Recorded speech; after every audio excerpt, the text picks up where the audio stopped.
Hello everyone, today is 5th of February. My name is Sahil and welcome to the newspaper analysis. Guys, first of all, let's have a look on today's GS folder. So today we will be taking a quote from the German philosopher Immanuel Kant, who had given the deontological ethics. He says, in law, a man is guilty when he violates the rights of others. In ethics, he is guilty if he only thinks of doing so.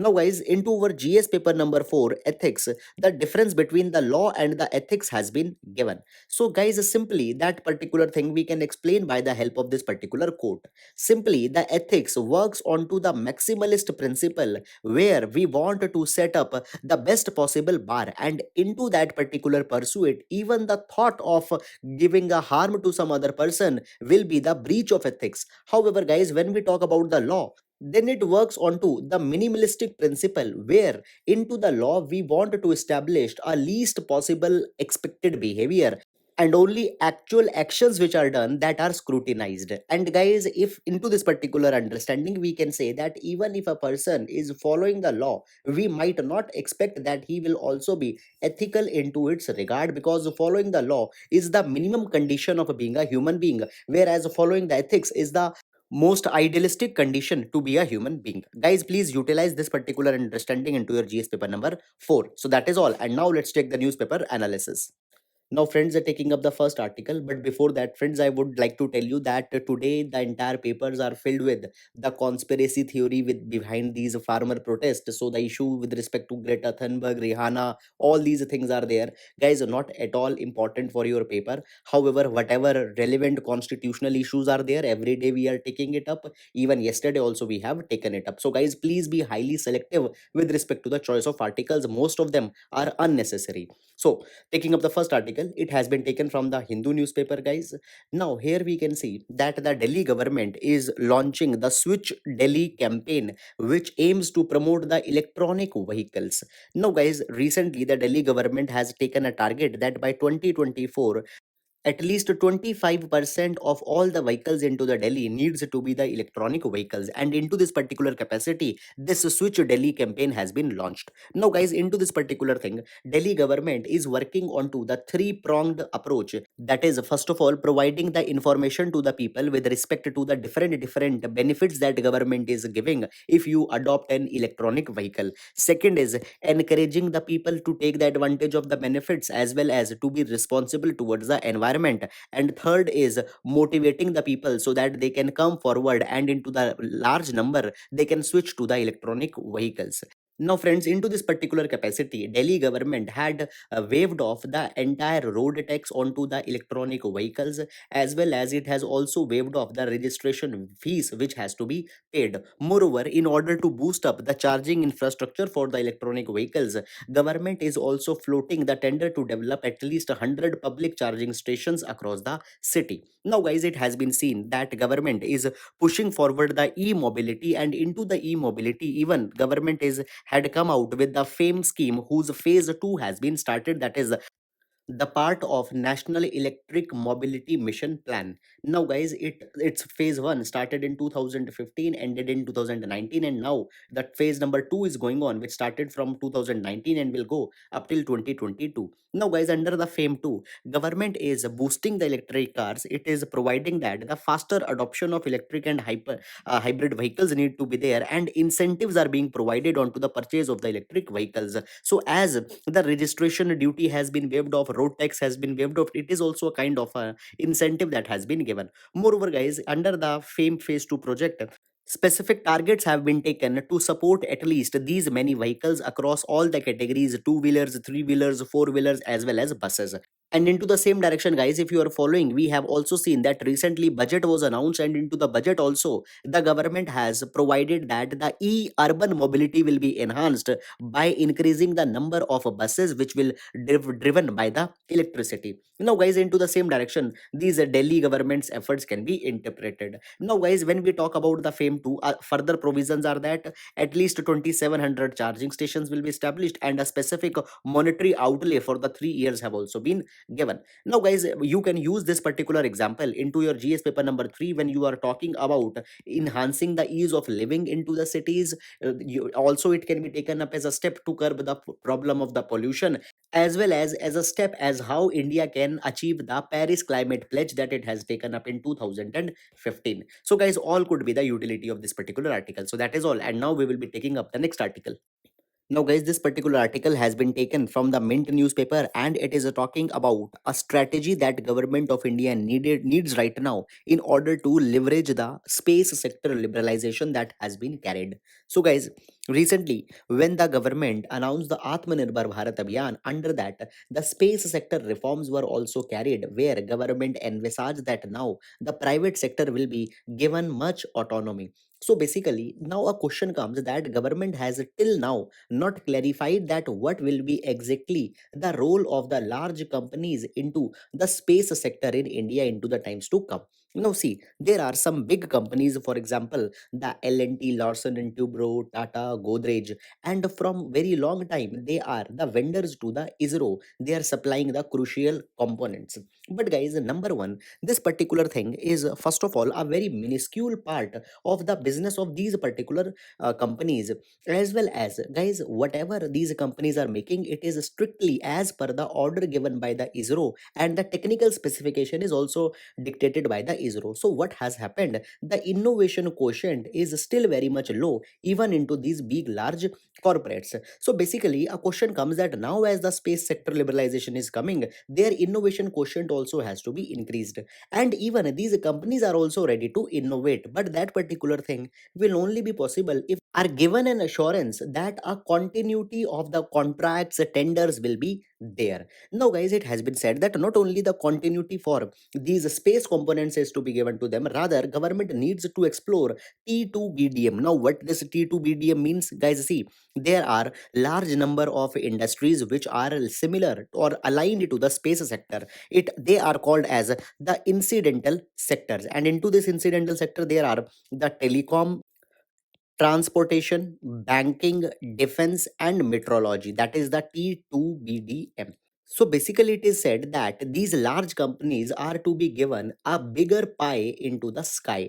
It means that these sectors are also to be provided to them so that they can get a business, and by that particular incentive, they can enhance their innovation quotient. And even the need for such kind of thing is also there. Guys, let's take the example into the telecommunication. Today, there is Vodafone or Geo or Airtel. Into the times to come, they will be needing their own telecom satellites, and this particular thing can be fulfilled by these big corporates. Further guys, if we talk about the banks and insurance companies, even the civic authorities, farmers, they will be using the earth observation satellites for many of their crucial observation. Even the e-commerce delivery companies, for example the Swiggy, Zomato, the Uber like company, they also be needing the Indian satellites for their navigation purposes. So for that particular thing also, these particular companies can be given a bigger pie.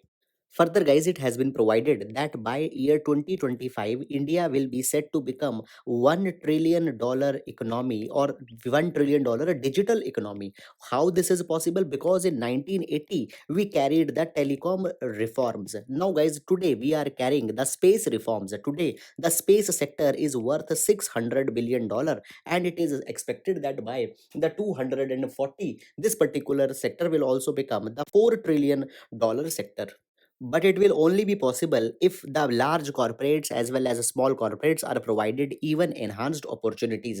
Guys, it has been provided that the Department of Space should allow these companies to establish their parallel polar satellite launching vehicles facilities, as well as the small satellite launch vehicle facilities, that is the SSLV, so that they can develop a kind of a supremacy as well as expertise into the satellite launch. Guys, the same thing is being done into the US also, where we can see that the SpaceX, which is being headed by the Elon Musk, is being provided such kind of opportunities. Even they have just now launched a commercial flight also to the space.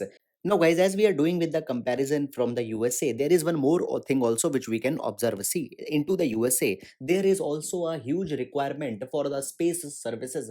For example, there is a requirement for the military purposes, civilian purposes, and all that particular requirement is met by the commercial contracts. There is not only one government agencies on which everybody is depending, and by this particular thing, their private sectors, they are continuously getting a business. So guys, in Indian context, it is being provided that now not only the ISRO needs to be the only nodal agency, rather many of the roles which are being fulfilled by the ISRO, they are to be provided to the private sector, and all these things are needed to be done into as expedited manner as possible. So guys, these are the major suggestions which has been given with respect to reforming the space sector in India. Guys, you can utilize all this particular thing in your GS paper number 3 into the issues related to the technology and related innovations. So guys, that is all, and now we will be moving to the next article.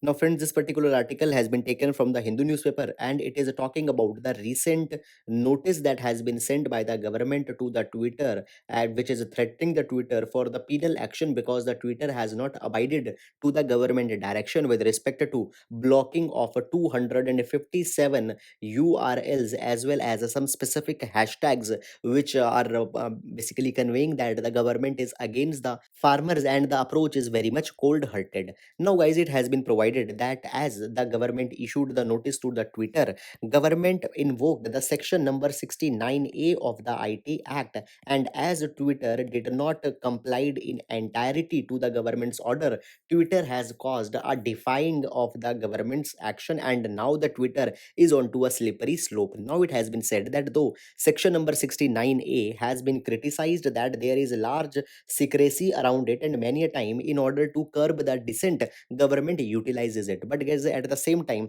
it is also have been provided that the same provision has been upheld by the Supreme Court into the Shreya Singhal versus Union of India case. So basically, defying the government directive will be leading the Twitter into some kind of a messy situation. Now, guys, here one particular trend is also emerging, which is more important that we should note. Now, these big technology giants, they are openly defying the governments as well as government's directions. For example, guys, we have seen that the Facebook official, he refused to get summoned before the Peace and Harmony Committee constituted by the Delhi Legislative Assembly, and now the Twitter is also not listening to the government's direct.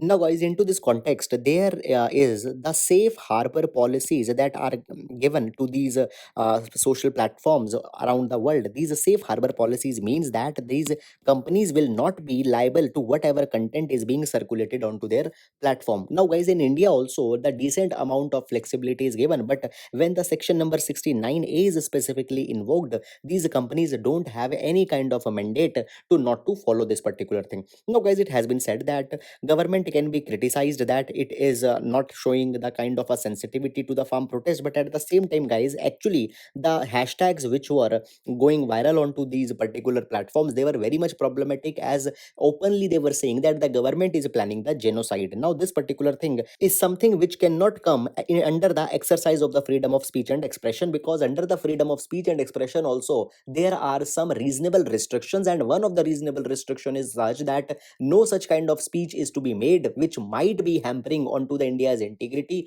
or might be questioning the credentials of its sovereignty. So, guys, such are the issues which are coming into this particular direction. Now, if you remember, into the GS paper number 3, specifically the cyber security, social media, and its role has been mentioned. So, guys, under that particular thing, please keep such kind of trend also into your mind. So, that is all about this particular article, friends. And now we will be moving to the next article.